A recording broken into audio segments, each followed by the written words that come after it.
안녕하십니까. 오늘은 맨날 진실과 정의만 얘기한다고 그러는데요. 오늘은 진실이라기보다는 좀 의문이 많을 것 같은데요. 문준용이 그 특혜비리 거기에 대해서 몇 말씀 드리겠습니다. 지난번 저 5구 대선 기억하시죠? 여러분들께서 기억하실 겁니다. 문재인 대통령이 후보로 나왔었죠. 그때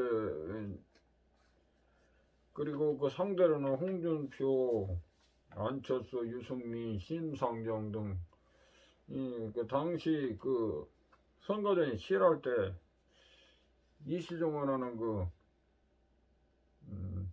특혜나 특권 그리고 반칙과 같은 뭐 그런 논란들의 중심에 그 문재인 후보 그때 당시 후보였었죠. 후보의 아들 문준영이 그 특혜 채용 의혹의 논란이 있었습니다. 여러분들 잘 아시죠? 당시 이 문제는 상당히 뜨거운 이슈거리가였어요. 근데 자, 구체적으로 문준영이 고용정보원에 입소에 채용된 것에 특혜가 있었는가 였는데요. 자, 그 당시 정황만 가지고 보면 상당히 의혹을 살 만한 정황들이 있었다고 보여집니다. 그러나 문제는 당시 안철수 후보 측이 이 문제로 그 문재인 측을 공격하다가니 그 방법에 있어서 그 잘못된 수단을 썼다가 그 낭패를 본 적이 있죠. 낭패를 봤었습니다 그때. 그렇지만 문준용의 특혜 그 의혹 그 실상이 밝혀진 것은 없었어요 그때 당시에. 그런데 이 과정에서 하태경 의원이 그때 당시 고발을 당하는 일이 있었습니다. 이유는 문준용 특혜 채용 의혹을 허위로 의혹을 제기해서 선거법을 위반했다는 거였었는데요. 그러나 오랜 투쟁 끝에 그 검찰은 하태경 의원에게 무혐의 처분을 내렸습니다. 그런데 그 뒤 하태경은 그것으로 끝이 아니었고 문준용이 채용비리 의혹에 대해 반격을 시작했었죠. 끈질기게 반격을 했습니다. 자, 서울 남부지검을 상대로 이 문준용 고용그 정보원 특혜 채용 관련해서 수사 기록을 공개할 것을 요구한 겁니다. 무혐의 처리가 나오니까 바로 이제 그 수사 기록을 봐야 되겠다 이거죠. 내가 잘못한 거 없는데 이렇게 됐다 이제 공개 요구를 한 겁니다. 그 당시 남부지검은 공개하지 않았습니다. 여기에 대해서 이제 하태경 의원이 법원에 이제 소송을 냈는데, 그런데 2020년 12월 4일 오늘이죠. 이게 어제네요. 하태경 의원이 승소를 했습니다. 법원이 하태경 의원이 손을 들어준 것이 아니겠습니까? 어쨌든 이것도 문재인 대통령의 생각을 그런 건 그 나름이겠지만은 이 검찰에 이어서 법원까지 이런 일이 생기니까 눈 뒤집어지겠지요. 성질도 나고. 따라서 남부지검은 문준용 특혜 의혹과 관련된 모든 관련 문서 10건을 10건이죠. 이렇게 10건을 공개하게 되었습니다. 이제 문준용 특혜 채용의 진실인 조만간 이제 확실히 드러날 것으로 보입니다만은, 자, 지금까지 하태경은 공격을 당하는 입장이었다고 볼 수 있습니다. 여태까지는 그랬죠. 신랄하게 공격당했지 뭐. 이제 역공을 펼 수 있게 이제 된 것이죠. 자, 과연 문준용 특혜 채용과 관련해서 어떤 문건들이 공개될 것이며 그에 따른 또 어떤 파장이 일어날까요? 난 상당히 기대가 됩니다. 자, 문준용이 특혜 채용 의혹을 제기했다가 고발을 당해서 불기소 처분을 받았던 하태경 의원이 검찰을 상대로 불기소 근거가 된 자료들을 공개하라고 낸 소송에서 승소 판결을 받은 것입니다. 일부 승소 판결인데, 일부 승소 판결을 받은 거예요. 근데 서울 행정법원이죠. 행정법원 행정 11부 박형준 부장판사는 그러니까 어제 날짜로 하태경 의원이 서울 남부지검장을 상대로 낸 그 정보공개 거부 처분 취소소송에서 원고 일부 승소 판결을 내렸습니다. 그렇지만 일부 승소 판결이지만 사실상은 전면적인 승소 판결이나 뭐 다름없는 판결입니다. 왜냐하면 재판부는 하태경 의원이 청구한 그 정보 문건 가운데 일부 프라이버시와 개인정보가 담긴 그 부분만 제외하고는 모두 공개하라고 판결을 했습니다. 자, 지금까지 문준용이 그러니까 문재인 대통령의 아들 문준용의 그 특혜 비리 의혹과 관련해서 공격했던 사람들은 그동안 무지하게 고발당했습니다. 한둘이 아니에요. 그러나 진실은 지금도 안개 속 베일 속에 이제 가려져 갖고 밝혀진 게 없습니다. 왜냐하면 국회에서도 그렇고 한 번도 제대로 된 자료를 공개된 적이 없어요. 여튼 국회에서도 그렇고 누가 자료 공개를 요구한 사람도 없고 지금 하태경이가 처음이거든요. 하태경이 처음입니다. 그리고 지금 3년이 넘었어요. 이제 대선 끝나고 지금 3년이 넘었지 않습니까? 그러니까 끈질기게 물고 늘어진 겁니다. 사실은. 하여튼 나 좋아하진 않지만 하태경이라는 인간을 근데 하여튼 지독한 사람입니다.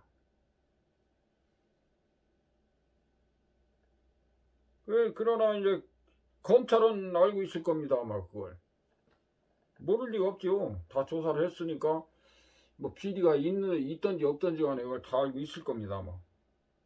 자, 법원이 공개하라고 한 정보는 한국고용정보원에 대한 감사를 담당했던 노동부 감사관의 진술조서입니다. 이 진술조서가 상당히 중요할 것으로 보입니다만은 왜 그동안 정부는 문재인의 아들 문준용과 관련된 문건을 공개 못하고 시시했는지. 자, 그리고 그 당시 고용정보원의 그 원장이 문재인 대통령과 특수관계에 있던 사람이었다 이겁니다. 특수관계라는 건 뭡니까? 가깝다는 얘기죠. 그리고 휴가든 뭐든 상당히 의혹을 살만한 일들이 한두 가지가 아니었어요. 채용 공고 방법, 그리고 기간 있지 않습니까? 채용 기간, 공고 기간 등을 물론이고 문준용의 용모 있잖아요. 용모. 우리 공무원 나오려면은 얼굴도 못생긴 거야 탓하지 않겠지만은 그래도 단정해야지요. 그렇지요? 응? 콧구멍 뚫고 귀구멍 들어가지고 귀에다 귀걸이나 하고 다니고 그렇게 그따구로 하고 그 문준용의 특혜 채용에 대해서는 정말 SNS가 난리 날 정도로 그때 뜨거웠지만은 그 진실 규명하는 데는 무엇 때문인지 규명이 안 되고 실패하고 말았습니다. 그러나 국민들의 대다수는 문준용의 특혜 채용에 대해서 현재도 의심을 갖고 있습니다. 문준용이 뿐입니까? 그저 의문투성이 미스터리만 남았을 뿐 무엇 하나 속 시원하게 밝힌 것이 없습니다. 그러나 이번에 검찰이 이 문서들을 공개한다면 상당 부분 의문이 풀릴 것으로 보입니다. 자, 하태경 의원이 대선을 앞둔 2017년 4월 문재인 대통령 아들 문준용의 특혜 채용 의혹과 관련해서 한국고용정보원의 한국고용정보원을 감사한 노동부 초동 감사 보고서를 입수했다며 특혜 채용의 그 증거라고 주장하고 나왔습니다. 하태경 의원이 그렇다는 얘기예요. 이에 대해서 더불어민주당은 하 의원이 대통령 후보의 낙선을 목적으로 허위사실을 공표했다며 검찰에 고발했습니다. 그렇지만 그의 11월 선거가 끝나지 한참 지난 뒤에 불기소 처분이 내려졌습니다. 자, 아무튼 이 노동부 감사관의 진술조서, 미국 파슨스 디자인 그 스쿨의 준용에 대한 입학 허가 통보 문서, 그리고 한국고용정보원 채용 담당자의 진술서 등 10여 건이 이제 하태경 의원에게 공개될 수밖에 없게 됐습니다. 10여 건 정도 돼요. 10건인가 되는데, 이 문건들이 공개되면 법적 효력을 떠나서 도덕적으로나 정치적으로 문재인 대통령에게는 상당한 타격을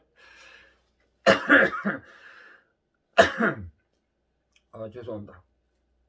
줄 수밖에 없다는 것입니다. 물론 이 공개 서류를 통해서도 문준영이가 아무 문제가 없다면 그것은 뭐 할 수 없는 일이겠죠. 그러나 지금까지 이 문서들이 공개되지 않았으므로 해서 오히려 문준영이가 의혹의 대상자인데, 공개가 됐으면 그런 일 없었겠지요. 뭐 의혹이 그때 다 풀렸을 게죠. 대상자인데 그것을 제기한 사람들이 고발당하고 처벌을 받게 됐다 이겁니다. 그러니까 밝혀져야 되겠죠. 그 사람들을 위해서도. 물론 당시 안철수 후보 캠프는 사실을 호도하는 잘못된 방법을 썼다가 대통령 철퇴를 한방 제대로 얻어맞았죠. 그 부인할 수 없는 사실입니다. 자, 그렇다고 해서 문준영의 특혜 채용 비리 의혹이 완전히 해소된 것이 아니란 것입니다. 이번에 만약 하태경 의원이 받은 이 문건을 통해서 문준영의 특혜 채용 비리에 대한 의문이 드러난다면 도덕적으로 심각할 것이고 재수사 논란까지 제기될 가능성이 상당히 높습니다. 그 재수하라고 할 거 아닙니까? 국민들이 가만히 있겠어요? 문재인 대통령 공소시효 지난 사건에 대해서도 진상조사라도 하라며 막 검찰에 바득바득 우기면서 막 외국에 나가서 출장 가서 전화질 내가지고 막 그렇게 했던 사람 아닙니까? 특히 김학의 전 차관의 별장 접대 성접대인가 그거 의혹도 있었고, 장자연 사건 등 이런 것들이 그런 경우 아닙니까? 그렇다면 이번에도 만약에 하태경 의원이 남부지검으로부터 받은 이 서류 문건들에 문제가 드러난다면 아마도 진실만을 규명해야 될 겁니다. 일단 문재인 정권은 이제 내리막길로 가는 하반기입니다. 정권 말기입니다. 자기가 무슨 빼나 무슨 재주라도 있답니까? 내내 정권 말기는 다 똑같은 거죠. 만약에 문준영의 특혜 채용이 사실로 드러난다면 하태경 의원이 남부지검으로부터 받은 이 문건에서 뭔가가 불거진다면 또다시 문재인 정권에 큰 상처를 입힐 것으로 보이는 게 확실하죠. 네. 하태경 의원은 법원 판결이 나오자마자 페이스북에 글을 올렸습니다.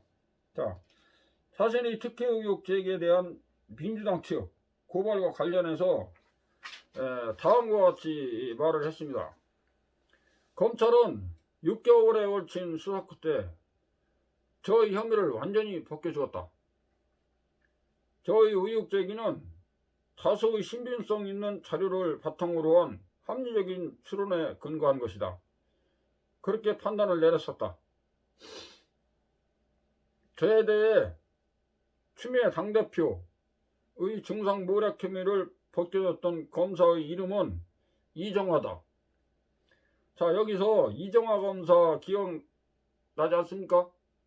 대전지검 소속 검사인데 법무부 감찰 담당관실 파견 나왔다가 이번에 추미애 라인의 문제점을 폭로했던 검사입니다.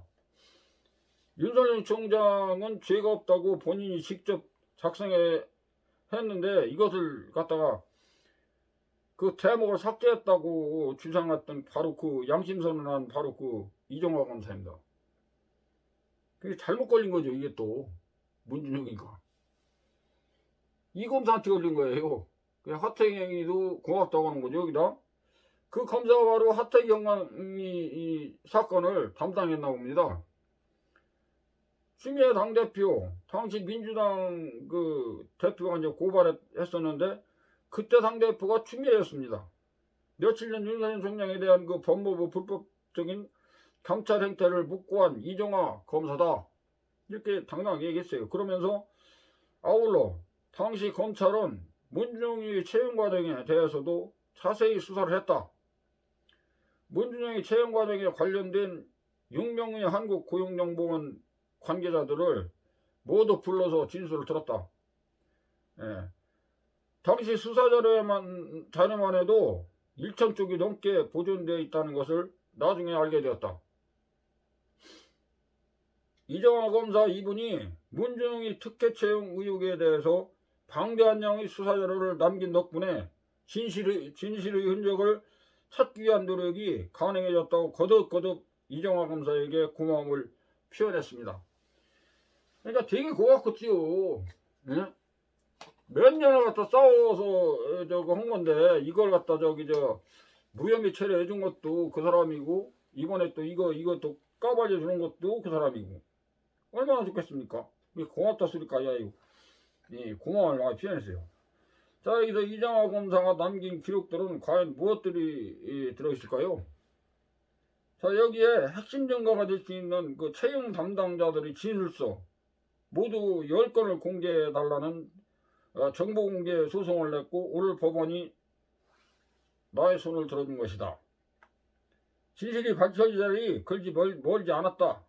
이렇게 썼습니다. 이게 하태경이가 쓴 거예요. 자, 이에 하태경 의원이라는 인간 어떻게 보면 제대로 된 듯하고 어떻게 보면은 아주 다른 사람처럼 그 행동한다는 생각이 들고요. 그거 지울 수가 없어요. 이거 뭐 헷가닥 하는 사람이라 분간을 못하고 이번 이런 얘기 아주 끈질기게 물고 늘어져 가지고 무언가 한 가지 했어요. 지난번에도 그 북한에 그 저거 된 거 핵발전소 줘준다나 예? 발전소를 줘준다나 어쩐다는 거 그것도 하태경이가 밝히는 거 아닙니까? 이렇게 물고 늘어지는 게 뭐 있다니까 그냥 그 머리 마냥. 그러나 한 가지 확실한 것은 끈질긴 외통 고집에 있는 그 꼴통인 것만은 확실한 것 같습니다. 이렇게 끈질기게 매달려서 악발스럽게 이런 결과를 얻은 것을 보면 아주 지독하다는 느낌이 듭니다. 아무튼 권력과 싸우려면 이런 하태경이 같은 용기 있는 고집도 필요하다고 이런 독한 면도 있어야 한다고 좀 생각이 들기는 들어요. 어찌됐든 하태경이라는 인간이 오래된 그 싸움 끝에 얻은 그 인간 승리라는 것은 확실합니다. 대통령 선거가 끝난 지 3년이 넘었습니다. 지금 현재. 근데 지금까지 물고 들어오자가 결국은 문준영이 그 서류를 보게 된 거 아닙니까? 또한 문재인 대통령 이번에 법원에 한 방 제대로 더 터졌어요. 또 대통령이 말입니다. 검찰한테 얻어맞고 이제 법원까지 판사까지 지난번에도 윤석열 총장 그 가처분 신청 거 받아줄 때 광주 판사 아닙니까? 진보에 있는 판사라고 했는데 거기서도 그랬죠. 검찰 그랬죠. 추미애하고 이성윤이하고 몇 빼놓고는 지금 다 들어섰어요. 지금 여기도 지금 법원에서 또 이런 판결이 또 나왔지 않습니까? 여기서 작은 의혹이라도 튀어나온다면은 끝나가는 문정권에게 완전 찬물이 될 것입니다. 뻔한 일이고 보면 아들 문준영 특혜 채용 의혹 뜨거운 감자가 아닐 수 없습니다. 그렇지 않습니까? 참 정권 말년이 참 더럽게 돌아갑니다. 그리고 또 있습니다. 지금 수년간이죠. 그것은 수면 밑에 가라앉은 듯 보이지만 문준영이 수백 배 핵폭탄이 될 물건이 따로 있습니다. 그게 무엇이냐? 바로 문재인의 사위와 딸 타의 문제입니다.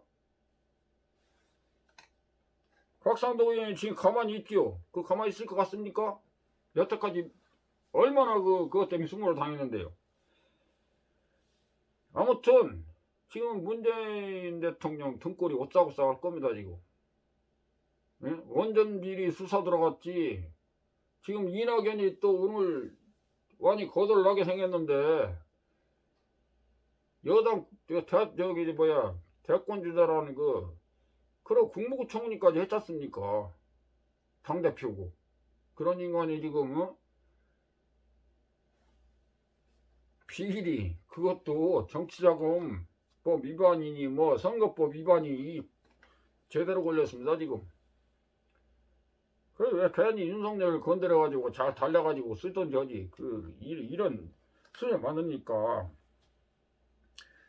이거 내가 얘기한 거 이거 절대 그냥 넘어갈 수가 없는 일입니다. 에? 몇백 배는 핵폭탄이 될 테니까 나중에 두 보십시오. 사위와 딸은요 이게 보통 일이 아니에요. 에? 외화 반출에다 지금 이거 문재인이 대통령이라고 해서 함부로 그거 갖다 이렇게 쓸 수가 있는 게 아니거든요. 그렇다고 본다면은 문재인은 뭔가 크게 잘못하고 있는 거예요. 뭔가 착각하고 있는 듯해요. 이게 지금 이거 아무튼 두고 볼 일입니다.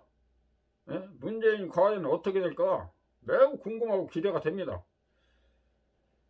자, 오늘은 여기까지 하고요. 잠시 다시 또 이슈가 많습니다. 오늘 여러가지 많은데 오늘 주말 아닌가요? 내일이 주말인가 봐. 날짜라는 것도 나 모르겠네. 차츰 생각해보기로 하고요. 오늘은 여기까지 하겠습니다. 그리고 여러분 맨날 보시지 말고 구독 좀 눌러주십시오.